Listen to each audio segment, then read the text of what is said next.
Welcome, ladies and gentlemen, to this, your Leo September 2023 reading and forecast. Hi, I'm Nigel Saint James, clairvoyant, and I've done a number of one-on-one clairvoyant readings for Leos from different parts of the world over the course of the last month by FaceTime and Skype, and if you might be interested to see what's involved, have a look at the description below. Now, when I was born, I was granted the spiritual gift of clairvoyance. I was also granted the spiritual gift of healing. Now, my soul contract is that I must provide healings for free, and therefore, and that means no benefit to me at all. Now, readings I have to charge for, but healings are free. And there's no strings attached, there's no obligation, it's just as it is. Check out the description if you might be interested or you know someone who might be interested. Now, as the subscribers know, and it's great to see the subscribers again, I look forward to, thank you for having me in your home. I look forward to seeing you each month, truly I do. You know that we don't have any video advertisements breaking their way into this content, and so you get to enjoy the experience of it directly without any interruption. And you also know that we don't just spend 5 seconds or 2 seconds on a card, rather they speak volumes to us, don't they? And so we just take 5, or we would run out of time.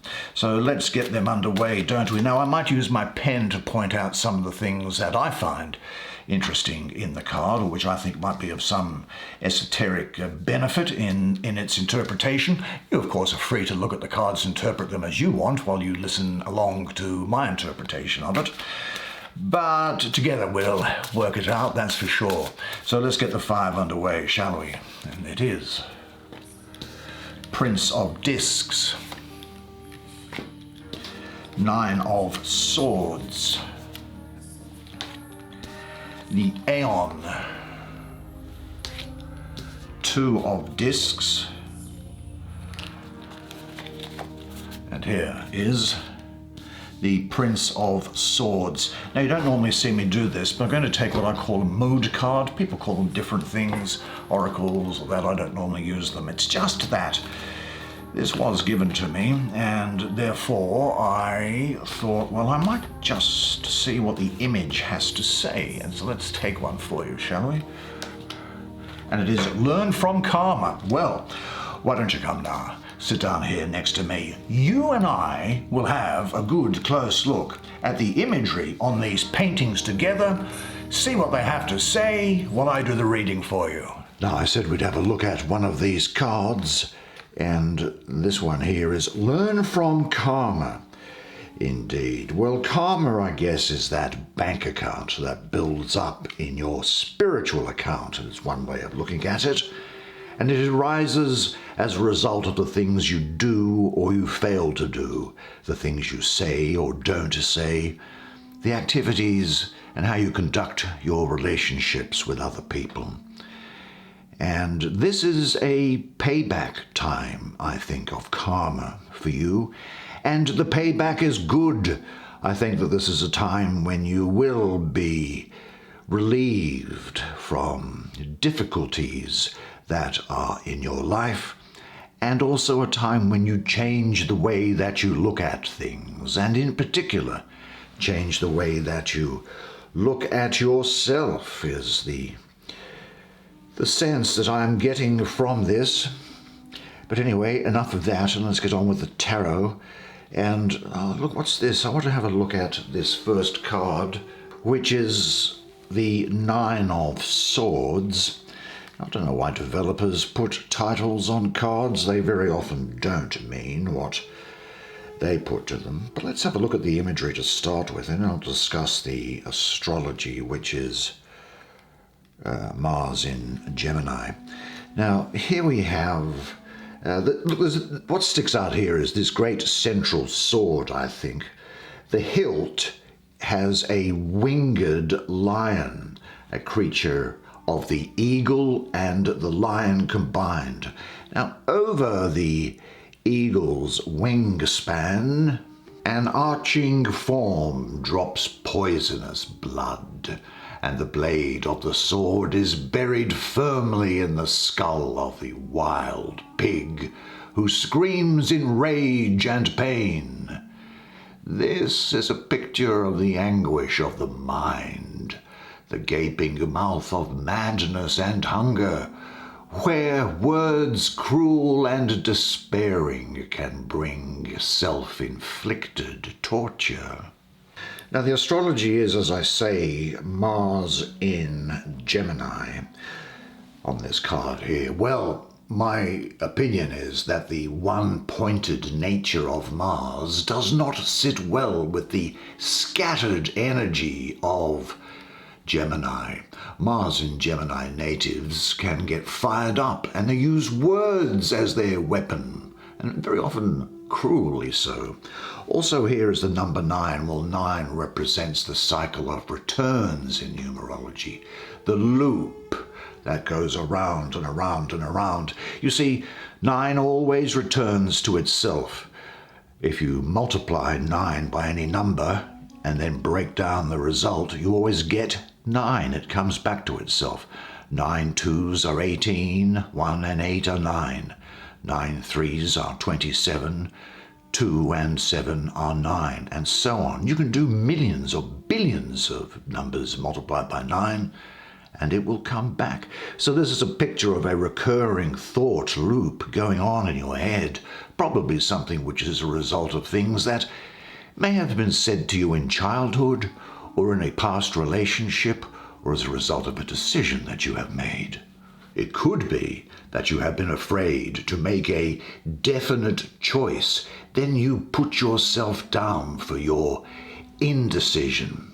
Or you have made a wrong choice and then torture yourself with a bad conscience, saying, "I have chosen wrong."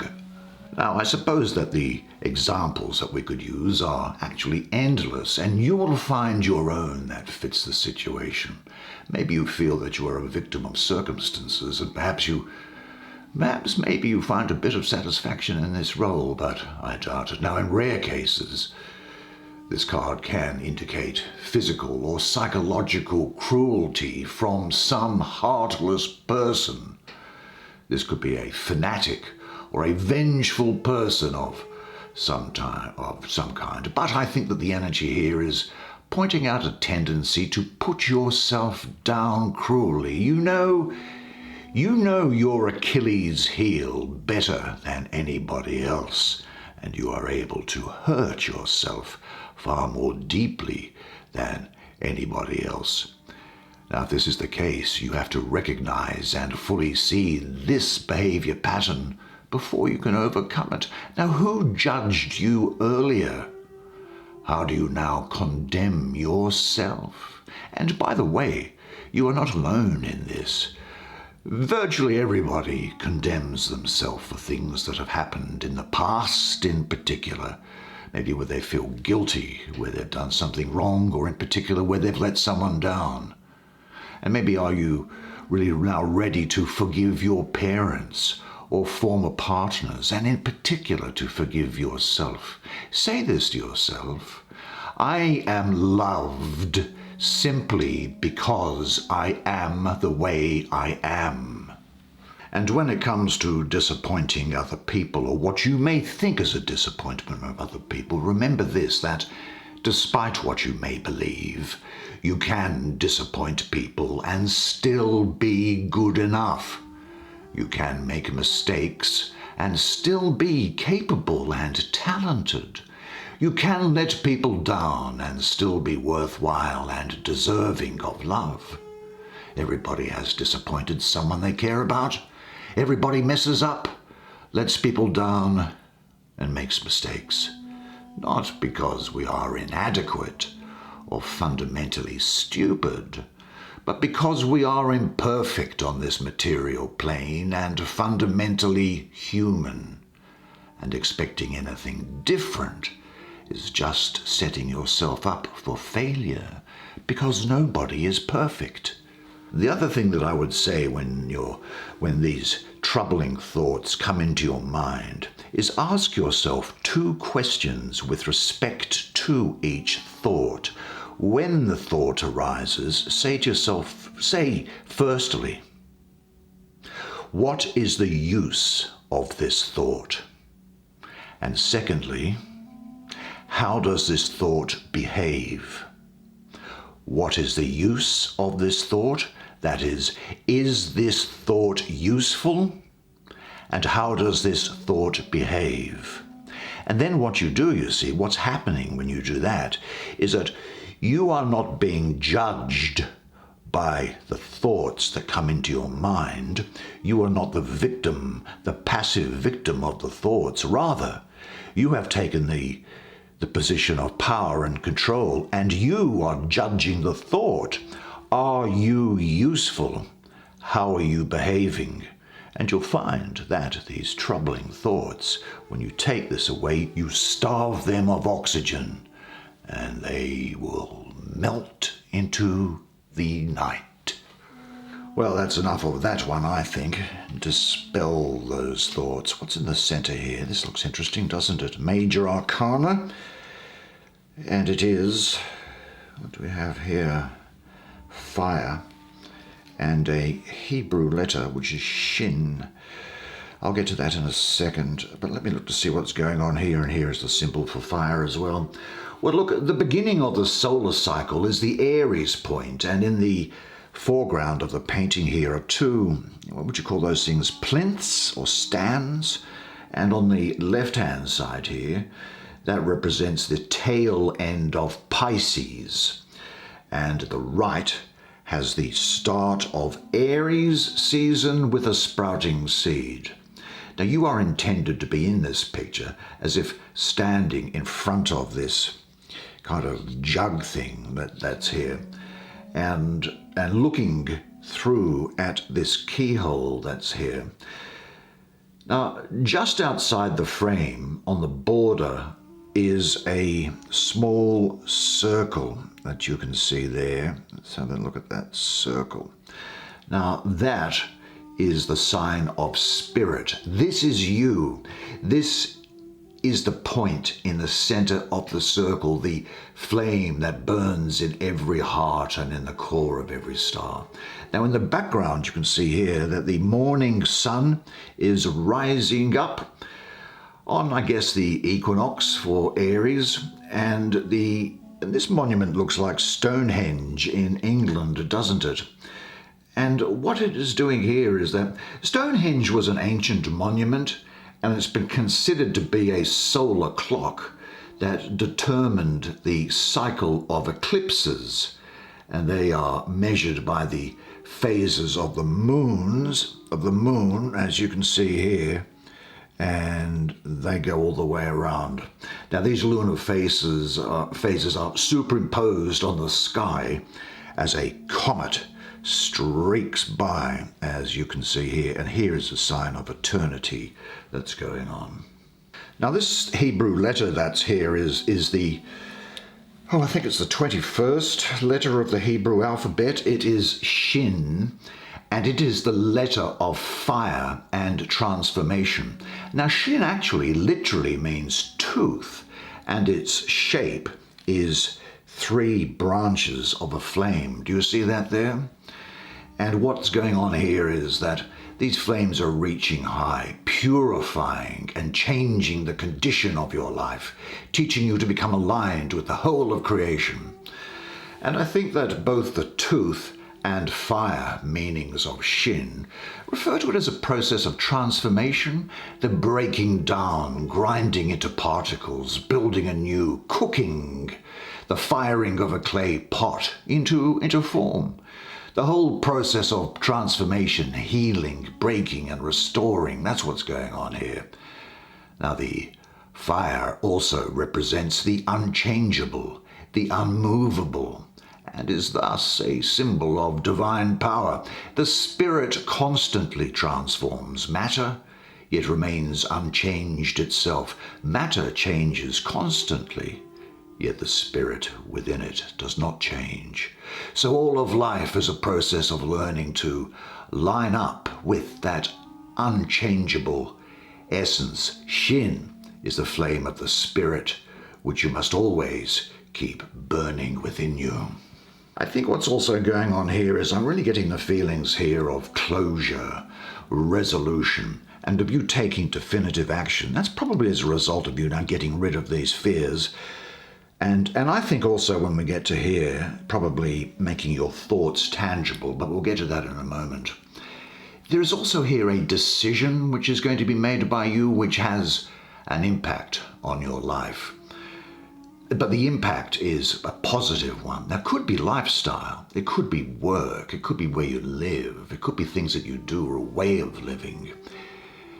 And it's time for you to move on after seeing the bigger picture.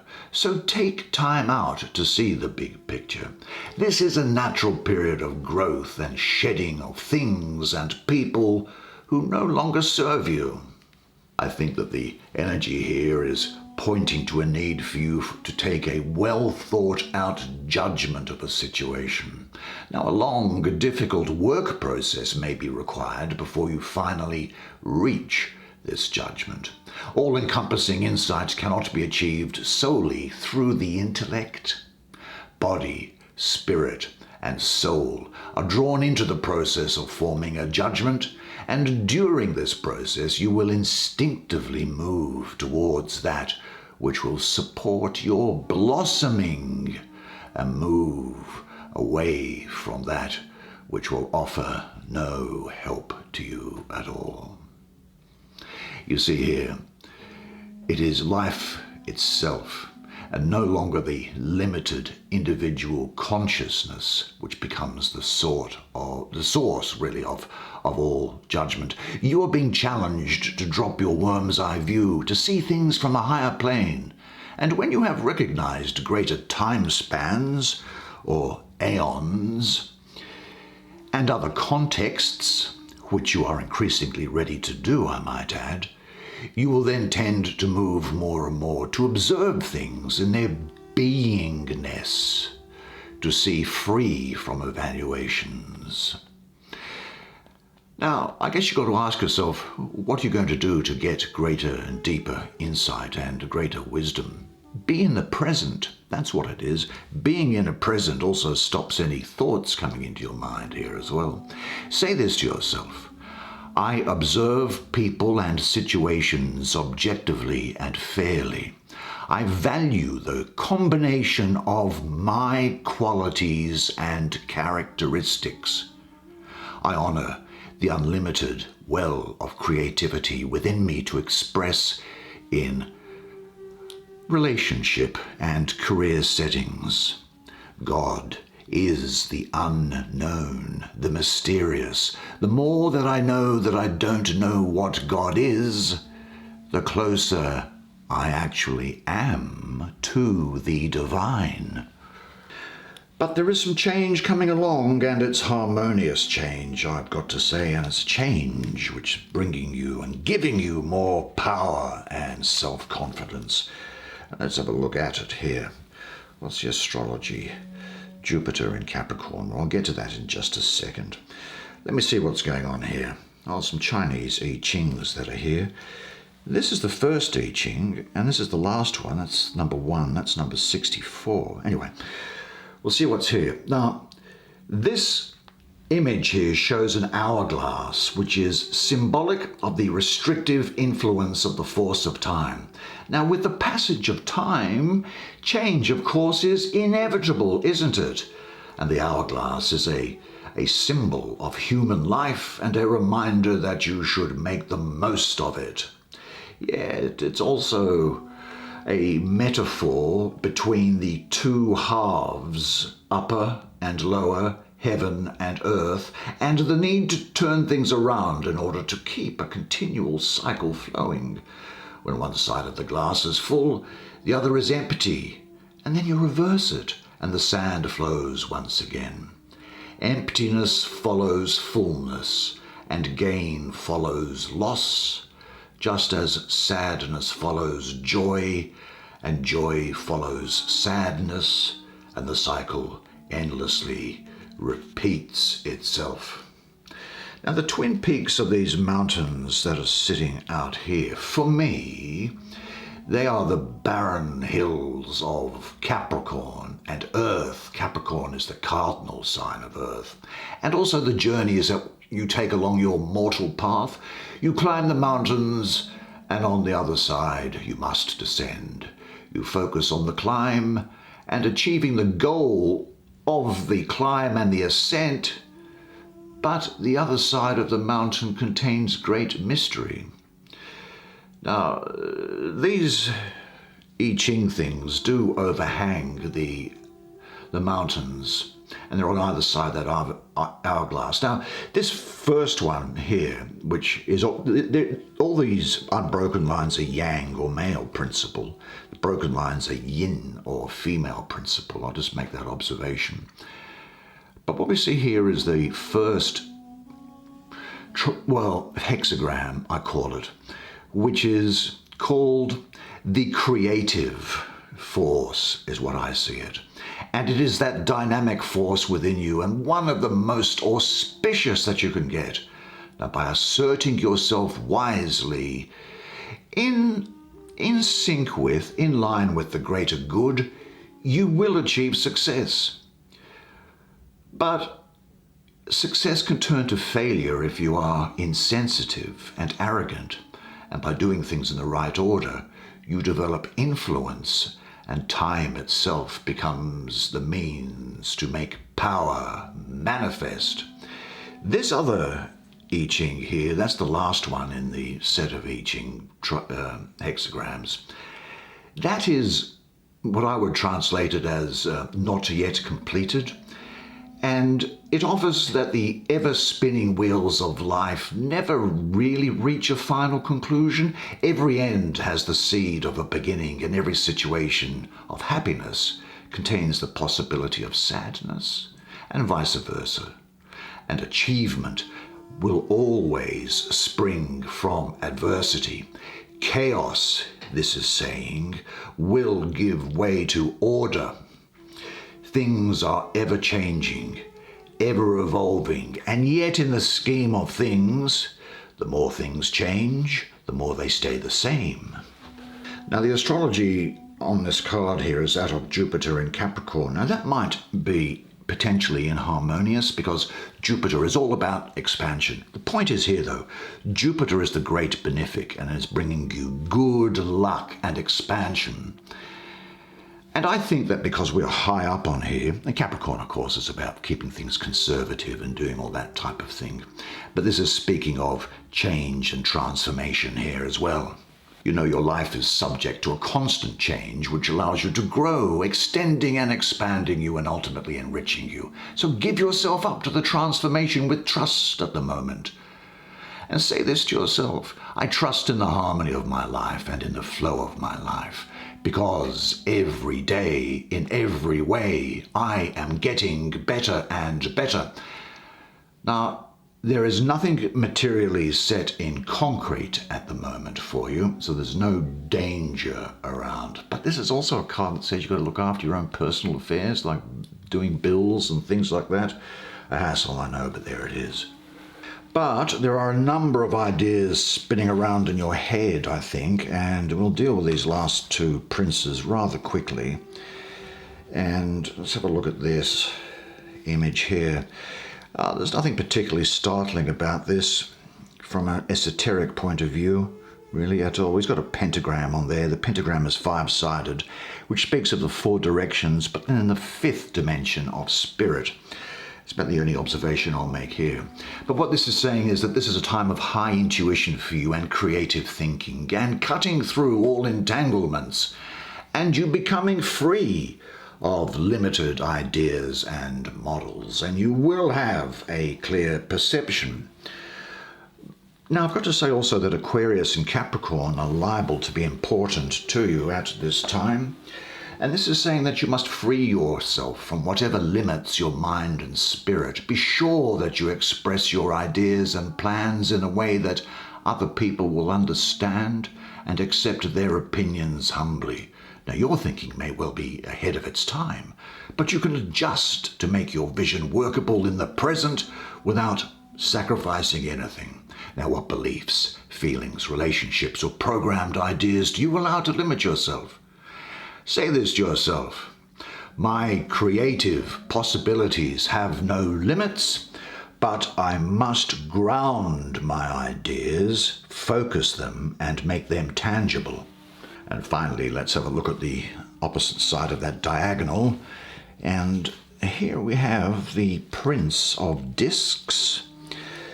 Now again, esoterically, there's nothing particularly outrageous going on, other than to say I get a lot of Virgo around here, and also a lot of Leo around here as well. Here is the Bull, which is of the Earth, because he's the Prince of Discs, and the Bull is the fixed sign of Earth. And the Prince just standing up and looking around these well-cultivated fields that are here. And this is saying to me that you are going to be... Actually, I do get Taurus around here as well, I've got to say, yeah. Now, you'll be energetic, a capable manager. You'll be slow to anger, but look out if you have been enraged. And you will have great energy that you can bring to bear into practical things, things that need to be done with the hands. You'll be energetic and enduring. And you'll be very steadfast when it comes to work. You'll be very competent and ingenious, thoughtful, maybe a bit cautious, I think, trustworthy. You won't be thrown off course. And you might find new uses for common things. There is a mastery of structure around here, design. So there's a great interest, I think, in things to do with design and beauty, and that can include things like fashion, hair, beautifying the home, furniture, makeup, all that type of thing. Things that are appealing to the eye. And what this is also talking is that it's important that you have physical activity as well. You'll be putting a lot of effort into practical things at the moment. And this is a time in your life when you are goal-oriented and want to sort out the material side of your life. Things to do with your health, career, things that are tangible. This is the time to take action. If you do, important experiences will result. And say to yourself, I am now finding the work and the way to do things that fulfills and satisfies me. Well, what a particularly great spread for you. Well, Good I job, personally found that to be fascinating, didn't you? What a lot of great things happening for you this month, and don't you deserve it? Surely you do, that's for sure. And it's going to be probably until now next month before there's your card goes back over there, that mode card. It won't be until next month now that I see you unless you contact me privately. So, but I would ask you this, if you did enjoy the reading, then on the way out, please hit the like button, because it helps the YouTube computer do things with the videos. You understand how that works. Probably a lot better than I do, I should say. But until I see you again, remember one thing, and it is this, that you are a legend. And I look forward to seeing you again next month. And until then, it's bye for now.